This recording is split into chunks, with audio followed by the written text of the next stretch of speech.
மொழி, ஐவகை நிலத்தின் செய்மொழி, ஐம்பது காப்பியம் ஈந்த மொழி, யாதும் ஊராகி செழித்த மொழி, நன்றும் தீதும் விளக்கிய மொழி, மத்தாரை எல்லாம் காண வைத்த மொழி, எம் தாய்மொழியாம் தமிழ் மொழியை வணங்கி, தமிழில் பிறந்து தமிழால் வளர்ந்து தமிழை உயர்த்திய தமிழ் சான்றோர்களை வணங்கி, எமது பள்ளியின் சிகரமாக திகழும் பள்ளி தாளர் அவர்களுக்கும், பள்ளியின் நிர்வாகி மற்றும் முதல்வர் அவர்களுக்கும், பள்ளி நிர்வாக இயக்குனர் அவர்களுக்கும், ஆசிரியர்கள் மற்றும் மாணவர்கள் அனைவருக்கும் எனது முதற்க வணக்கத்தை தெரிவித்துக் கொள்கிறேன். இன்று நான் நமது தமிழ் மொழியின் சிறப்புகளை பற்றி உங்களிடம் பேச வந்துள்ளேன். கல் தோன்றி மண் தோன்ற காலத்தே மண் தோன்றிய மூத்தகுடி என்ற வரிகளுக்கு ஏற்ப உலகின் முதல் மொழி என்று தமிழ் மொழியை போற்றப்படுகிறது.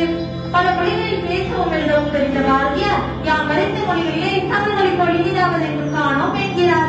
அமிர்தத்தை கலைத்தால் அதிலிருந்து கிடைக்கும் அரிய சொல்லை தமிழ் என்கிறார் நாமக்கல் கவிஞர். இதிலிருந்தே தமிழ் மொழியின் சிறப்பினை அறியலாம். செம்மொழியாக ஒரு மொழியை தேர்வு செய்ய அம்மொழியின் இலக்கிய படைப்புகள் வளர்ந்துள்ளதாக இருக்க வேண்டும்.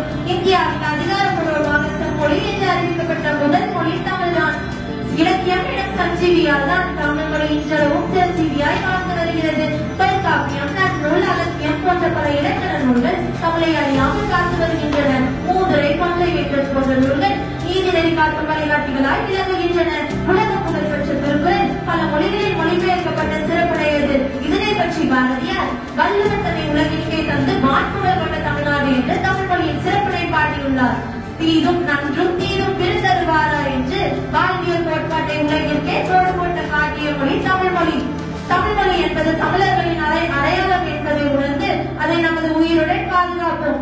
கம்பன் கவி வடித்த மொழி, தென்பொழியில் கலந்த மொழி, எம்பாரதி கர்ஜித்த மொழி, அழியா வாழ்வு பெற்ற மொழி, தாய்மொழியே ஆயினும் மொழியிலும் மேலான என் உயிருடன் கலந்த மொழி என்று கூறி வாய்ப்பு தெரிவித்து இத்துடன் எனது